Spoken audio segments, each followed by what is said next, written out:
Quando ci si avvicina a un percorso spirituale alternativo o meno che sia, una delle prime cose che ci vengono insegnate è che l'ego è il nemico. Ma siamo proprio sicure e sicuri che sia per forza così? E cosa ci dice la teosofia o la spiritualità radicata in merito? Questo è un video che ti vuole far vedere un'altra prospettiva sulla questione, ovvero come imparare a guardare il proprio ego in modo diverso, come un alleato piuttosto che un nemico, e come cominciare quindi un altro lavoro su di sé per integrare anche questa parte.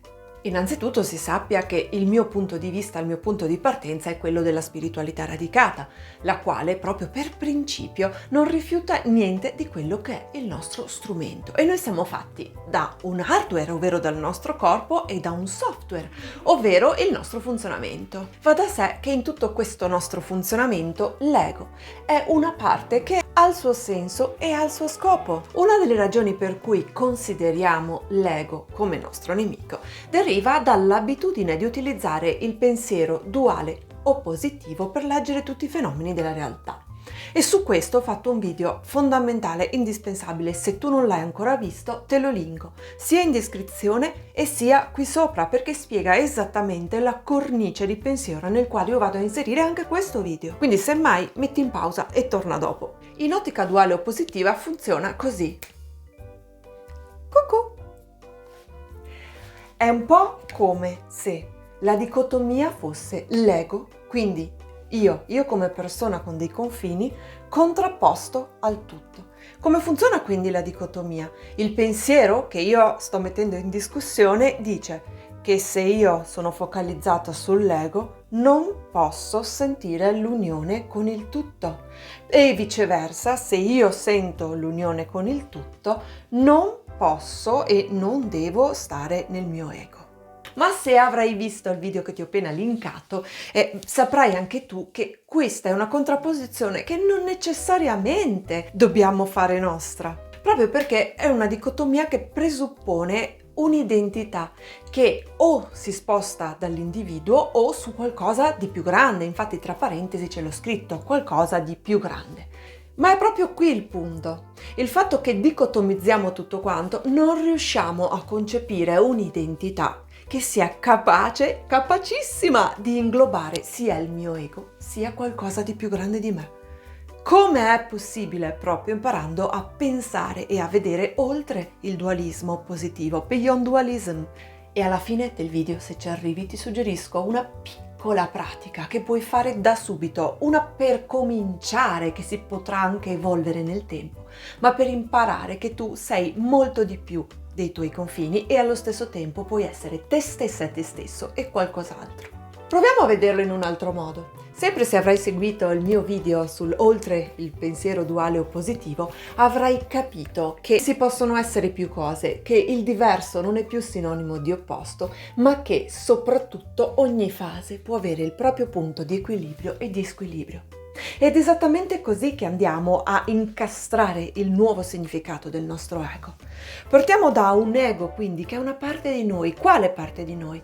È la parte che, quando è strutturata, quando c'è, quando è sana, è quella che è in grado di farci relazionare con tutte le cose del mondo in modo altrettanto equilibrato.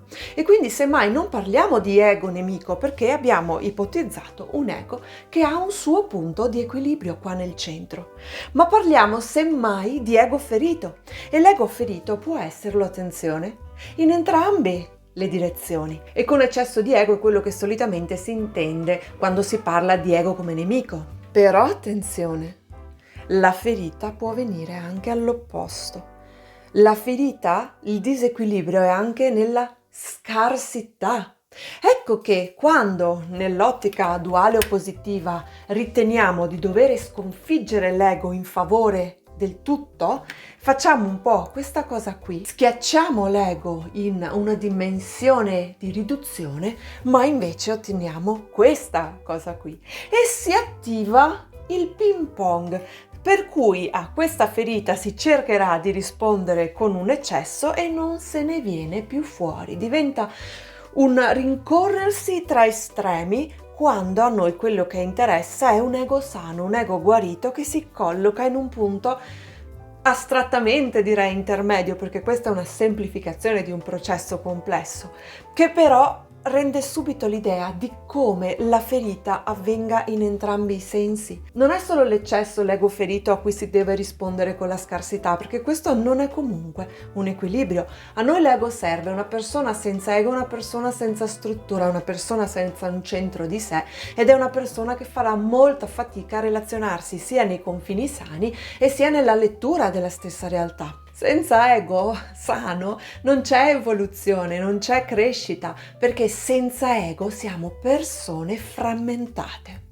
Ecco allora che nel modo in cui io approccio la spiritualità radicata, ma soprattutto in teosofia, ci sono varie pratiche che facciamo per ascoltare la possibilità non solo di essere io e tutto in contemporanea, ma anche addirittura di ricerca dell'estasi proprio attraverso la percezione di me. Quindi tutto l'opposto, è possibile anche raggiungere uno stato estatico, uno stato di espansione e uno stato di comunione con qualcosa di più grande, non nella censura di ciò che siamo, ma proprio a partire da ciò che siamo, ed è questa la rivoluzione della teosofia e della spiritualità radicata. A proposito, se non mi conosci ormai avrai capito che mi occupo di queste tematiche e che mi chiamo Laura Ghianda.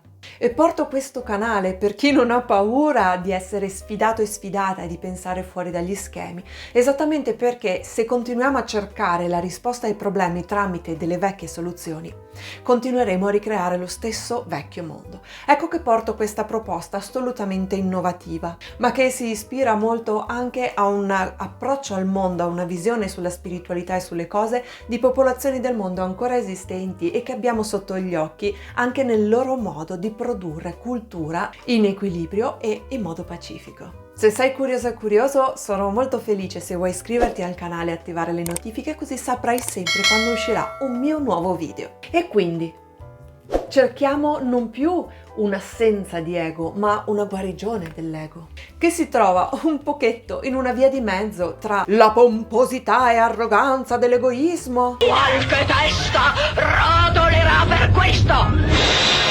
La tua! Ma anche lo smarrimento dell'umiliazione. Neanche questo va bene. Entrambe queste dimensioni hanno degli effetti collaterali su di noi, sul modo in cui percepiamo noi stesse e noi stessi e soprattutto sul modo in cui agiamo nel mondo.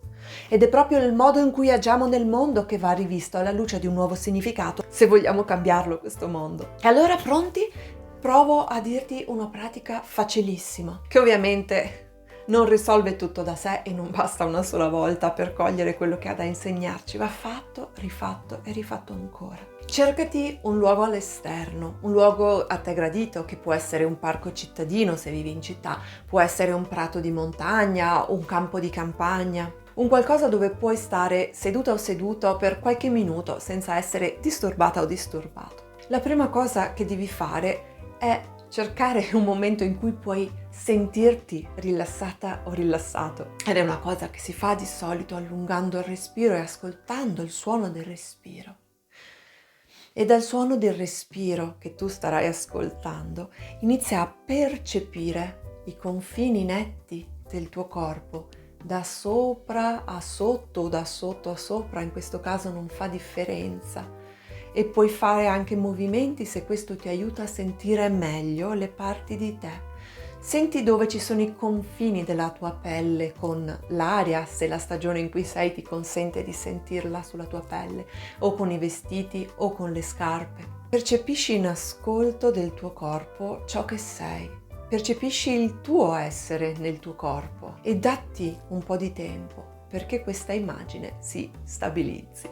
Ti posso ora suggerire la pratica dell'espansione dei confini, che è un video che ho registrato e che puoi ascoltare, che ti linko sia sotto in descrizione e sia qui sopra. Quello che tu andrai a fare con questa pratica è espandere la sensazione del confine di te ad ogni respiro, anzi ad ogni espiro, in maniera tale da iniziare ad avere una percezione, in questo caso ti consiglio solo a qualche metro di distanza da te, come se ci fosse una bolla che da te si espande. L'immagine che ti può aiutare a capire questo passaggio da ego a tutto inteso come opposti È, al posto che una gerarchia, che è quello che comunemente si intende, una dimensione di cerchi che contengono altri cerchi.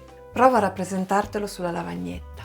È come se questa cosa fossi, questo puntino fossi tu, seduta o seduto o dove ti trovi o steso nel tuo luogo del cuore.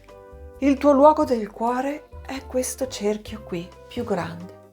E all'interno del tuo luogo del cuore ci saranno altri cerchiolini che corrispondono agli alberi, alle piante, ai fiori, agli insetti, ai vermini, alle formiche, agli uccellini, a ogni cosa vivente che condivida lo stesso spazio con te. A sua volta, se volessimo andare avanti, il tuo posto del cuore farebbe parte sicuramente di un cerchio ancora più grande, dove oltre al tuo posto del cuore ci sarà probabilmente qualche altro campo, qualche altra collina, eccetera, eccetera, e a sua volta avrà le sue cose viventi nel mezzo. Potrebbe anche essere che a sua volta, per esempio, un albero può contenere dei nidi con gli uccellini, dei formicai o altre cose. Quindi cerchi che contengono altri cerchi. Magari il tuo luogo del cuore ha a sua volta una collina che contiene anche te. Quindi con questa espansione dei tuoi confini che cosa andrai a fare? Andrai a cercare di sentire tutto quello che ho raffigurato. Questo potrebbe essere l'area che contiene tutte queste cose, e quest'area ha un'identità, la quale identità è formata da altrettante zone, tra cui quella dove sei tu, che ognuna di queste ha la sua identità, e a sua volta la zona dove sei tu ha altre cose al suo interno. Quindi si parla di identità che contengono altre identità. Ma in qualche modo tu non sei separata o separato dal cerchio più grande e da quello più grande ancora, ma compartecipi. È il principio di non separazione in teosofia, lo troverai molto meglio sul mio libro, che se quando guardi questo video è già uscito, ti linkerò sicuramente in descrizione. Il principio di non separazione è la cosa rivoluzionaria che fa in modo che tu possa essere te stessa o te stesso e qualcosa di più grande di te di cui partecipi. Ed ecco che in questo caso viene a mancare questa dicotomia ego contro cose più grandi di te, perché tu ne sei compartecipe. Abbiamo anche il concetto di compartecipazione, di essere parte di, e l'immagine che lo ispira, e da qui ci colleghiamo alla teosofia, è un po' quello della gravidanza, dove noi, contenute nel ventre della nostra madre, siamo al contempo una cosa sola, con nostra madre e con eventuali altri fratelli e sorelle contenuti nel suo grembo, ma sempre allo stesso momento noi non siamo tutta nostra madre e gli altri nostri fratelli e sorelle, ma siamo anche un essere separato, separati e uno allo stesso tempo. Ritornando sul tuo prato e praticando l'espansione dei confini, prova a sentire questa sensazione dove tu compartecipi di qualcosa di più grande, proprio a partire da quello che sei e dal tuo corpo come strumento e non in antitesi con esso. Se ti è piaciuto, mettimi un mi piace o lasciami un commento e spero di vederti al prossimo video. Ciao!